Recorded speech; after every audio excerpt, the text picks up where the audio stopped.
hari ketiga demam tinggi itu udah lemes, suara udah ini, dan bahkan kayak saya tuh kayak udah nitip pesan gitu loh ke beberapa sahabat saya di grup, saya voice note, bahkan saya detail si A ini nitip pesan ini, si B ini, saya nitip juga pesan ke kakak saya, ke adik saya, ke ipar, ke ibu saya, karena nggak tahu ya, kayak ngerasa udah kayak kacau banget pikiran gitu, karena udah efek dari demam yang sangat tinggi adalah pusing banget, lemes banget, udah nggak ngerti ngapa-ngapain lah gitu.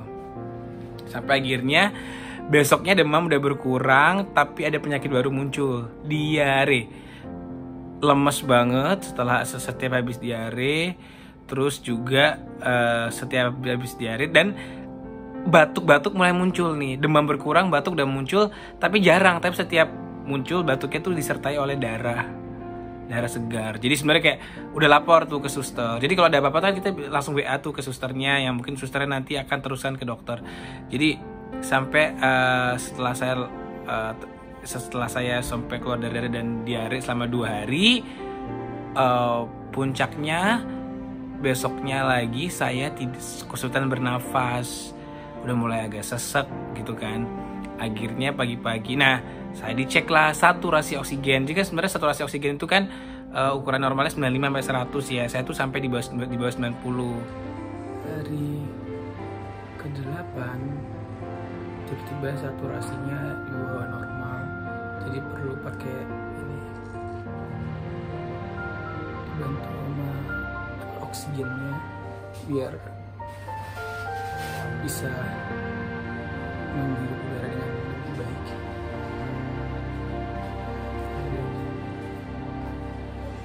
Seperti itu. Akhirnya karena satu dan lain hal, cepet-cepet saya dibawa ke HCU. Di HCU ini yang bikin serem adalah karena ketika saya tiba di tower di HCU itu tower 6. Sebelumnya saya di kamar di tower 7. Jadi pakai kursi roda dibawa ke sana.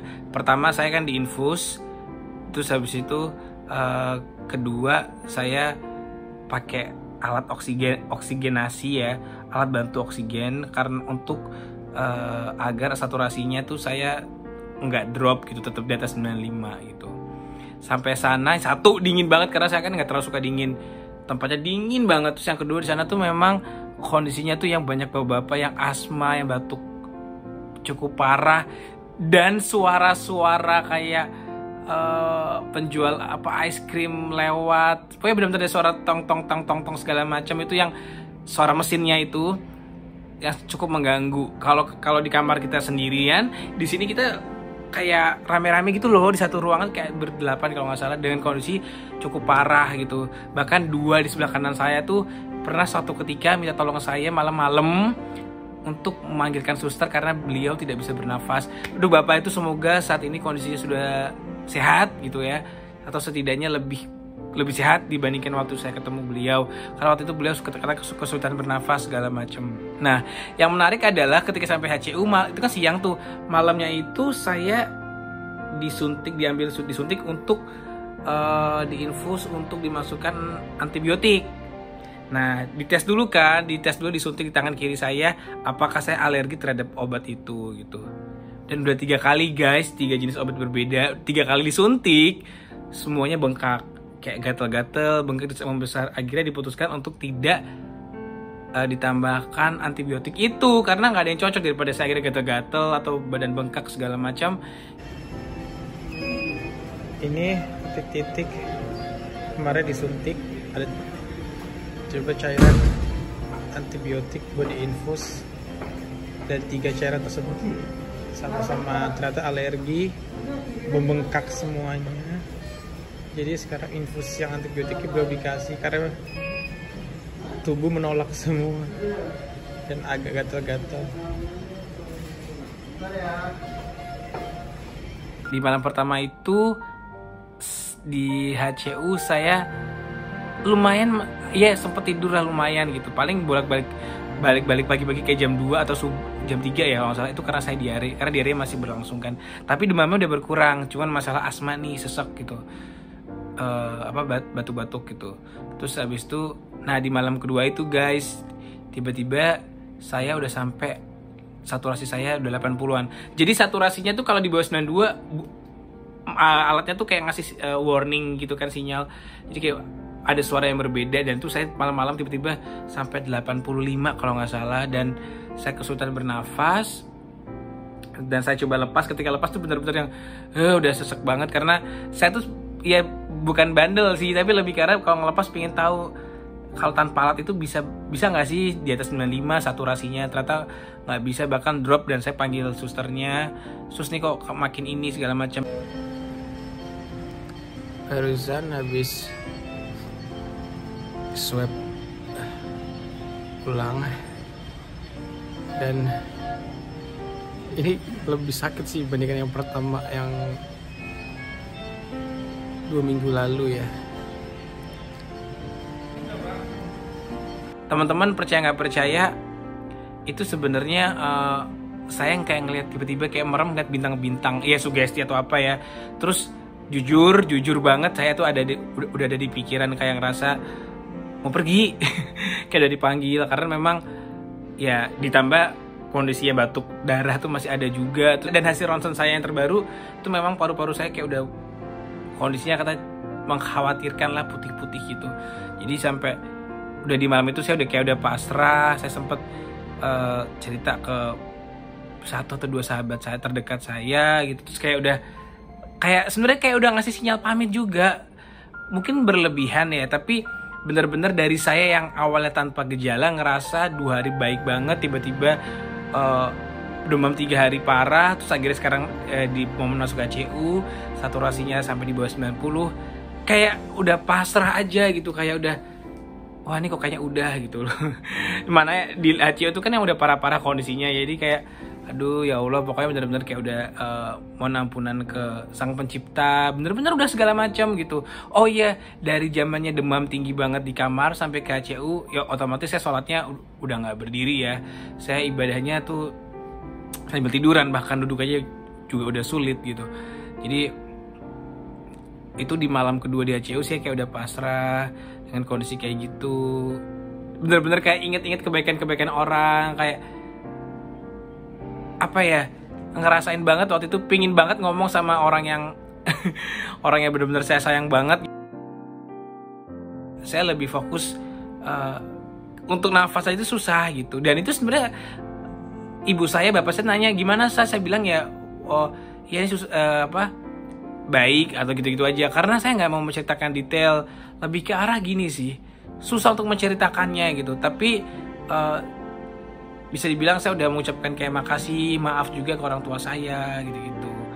Dan ke penyanyi saya di album ketiga itu saya juga udah bilang kan ke sahabat-sahabat saya juga, ada yang nangis juga voice note, balas voice note saya, karena jujur udah ngerasa kayaknya nih gitu loh, kayaknya ini momennya nih gitu. Makanya kayak di otak itu benar-benar cuma inget mohon maaf ke orang tua, ke Tuhan, ke orang tua, ke keluarga, kangen banget sama adik-adik, sama kakak, sama ponakan gitu, sama tentunya orang yang saya sayang itulah gitu. Kepin banget ngomong depan dia minta maaf gitu. Terus ya momennya itu susah banget adalah ketika pingin banget nelpon gitu, tapi ngomong aja itu susah gitu kan. Allahu Akbar. Terus sempet ada satu temen yang menguatkan saya, ngajak bercanda, yang itu akhirnya cukup membuat saya ketawa-ketawa, meskipun jadi kayak tambah sesek, tapi lumayan menghibur karena sebenarnya mental saya lumayan lagi drop banget. Oh ya guys, kenapa sih saya tahu banget nih kenapa penderita corona itu enggak banyak yang mencerita ke banyak orang ketika terkena. Kenapa? Karena itu dia, saya ulangi lagi, karena masalah mental. Takut ada vonis-vonis, lu sih keluar lu gini. Jalan-jalan lu nggak pakai masker. Gini guys, sebenarnya kalau yang udah gue amatin, karena gue udah menjalanin dan sharing dari beberapa teman-teman di lantai 29, virus itu sebenarnya emang aneh sih gitu. Karena kalau gue pribadi gue selalu pakai masker gitu ya. Terus kalau dibilang dari mana sih sumbernya gitu, gini guys, kita nggak bisa ngejudge kayak sahabat gue yang duluan yang swab dan dia positif. Bukan berarti karena dia duluan tes dia nularin ke gue. Bisa aja gue nularin ke dia, gimana pun ya kita nggak pernah ada yang tahu sebenarnya sumbernya siapa, atau ada carrier dari pihak lain yang ya rutenya. Jadi sebenarnya buat gue nggak bisa lo ngejudge siapa yang menular. Kenapa? Karena nggak ada, ya tidak bisa ada metodologi yang membuktikan bahwa yang menular tuh si A, yang nularin lu si B gitu. Bisa jadi kita yang nularin, tapi kita tanpa gejala gitu. Jadi stop untuk membuat vonis-vonis siapa lu gara-gara lu waktu itu main kesini, gara-gara lu datang ke rumah ini gitu. Menurut gue nggak bisa divonis gitu. Ya, balik lagi ke malam itu, akhirnya kondisinya pelan-pelan membaik ketika subuh. Nah habis subuh tuh baru saya bisa tidur meskipun sebentar karena sangat dingin dan sebenarnya cukup mengganggu dengan adanya suara alat mesin dan suara batuk dan sesak dari pasien-pasien lain yang di sebelah saya ataupun di depan saya gitu. Jadi di situ subuh udah baikan, paling ya udah mulai bersyukur nih, wah ternyata bisa melampaui fase kritis gitu kan. Akhirnya di hari ketiga di HCU, mukjizatnya adalah saya pagi-pagi saya coba iseng ngelepas. Nah, saya tuh dapat resep, dikasih taktik sama sahabat saya itu yang juga kemarin sempat masuk HCU untuk tengkurap, dan bener setelah melakukan proses tengkurap itu saturasi saya lebih bagus gitu. Akhirnya saya cobalah nekat, saya buka lagi oksigennya, ternyata sampai akhirnya udah 95 tanpa alat bantu. Itu jam 9 pagi kalau nggak salah. Jadi kayak wah alhamdulillah ini segala macam proses. Akhirnya dokternya juga melakukan pengecekan, datang ke kamar segala macam. Terus intinya sampai akhirnya saya diperbolehkan untuk kembali ke kamar biasa, ke tower 7 di lantai 29. Saya dapat lagi ke lantai 29. Nah di lantai 29 itu tinggal sisa diare, batuk-batuk gitu, tapi udah jauh lebih membaik setelah dari HCU. Olahraga pagi.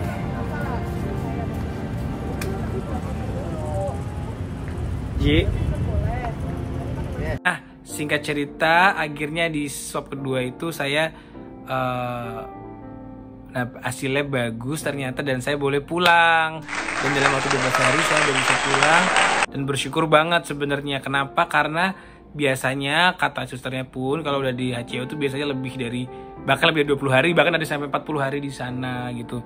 Jadi mungkin ya saya percaya kekuatan doa ya, banyak banget teman-teman yang mendoakan. Makasih banget buat teman-teman yang support semua. Kemarin juga ada ngasih jus segala macam, ngasih makanan yang favorit saya gitu. Tetap patuhi protokol kesehatan, jaga kesehatan, hindari kerumunan, tetap maskernya guys, please banget. Kalau ngeliat orang nggak pakai masker tuh kayak sedih banget, karena gue udah pernah merasakan fase kritis yang sakit banget nih tubuh ini gitu. Terus apalagi kalau bilang ini teori konspirasi, atau lagi kalau bilang COVID itu sebenarnya nggak ada. Guys please, gue udah pernah ngerasain ketidaknyamanan ini gitu loh. Dan ketika sekarang gue pun masih ketika keluar dari Wisma Atlet kan isolasi mandiri dulu, itu pun juga secara mental kayak masih ada perasaan takut ketemu orang. Padahal hasilnya udah bagus gitu, tapi kayak takut ketemu orang, kita takut jadi takut nularin, kayak ada sugesti gitu secara mental. Nah itulah pentingnya kalian semua tuh dikelilingi oleh orang-orang yang berpikir positif. Jadi mentally juga bisa lebih kuat, cepat lebih bangkit gitu. Karena buat gue penderita COVID itu salah satunya ya, selain ya ada banyak dukungan gitu. Dan senangnya sih memang ketika kemarin di Wisma Atlet itu kompak juga ya, karena setiap pagi ada 2 lantai 16 sama lantai 32 kalau nggak salah ya. Di atas itu di rooftop kita olahraga, jadi ada yang senam bareng segala macam ya, dengan jaga jarak sih dan masker. Artinya kita berjemur, kan katanya bagus tuh berjemur. Dan hebat sih ada orang benar-benar yang berjemur bahkan sampai lari sampai keringetan gitu-gitu. Mungkin saya kenapa bisa cepat hasilnya bagus 12 hari karena selain tentu vitamin, saya juga minyak kayu putih tuh suka saya selain kasih hidung juga saya kasih dikit di lidah gitu kan. Karena itu katanya bagus banget, dan saya sih ngerasain tuh bagus sih memang gitu. Efektif ya, meskipun banyak sekali kan karena corona ini ada suplemen A bagus, suplemen B bagus. Saya sampai mual karena terlalu banyak yang saya konsumsi. Akhirnya saya milih-milih aja pakai feeling aja mana yang perlu saya konsumsi dulu. Waktu itu sih kayak gitu kemarin gitu. Ya demikianlah cerita tentang corona yang saya alami. Ini pengalaman jujur saya langsung dari Wisma Atlet Kemayoran, dan pengalaman setelahnya sebelumnya juga. Semoga teman-teman semua di sini sehat yang menonton selalu, dan pandeminya ini bisa berakhir, kita bisa beraktivitas dengan normal, profesi apapun juga, usia berapapun juga, latar belakang apapun juga gitu. Demikian curhatan saya, semoga bermanfaat buat teman-teman semua yang menonton. Oke, dadah.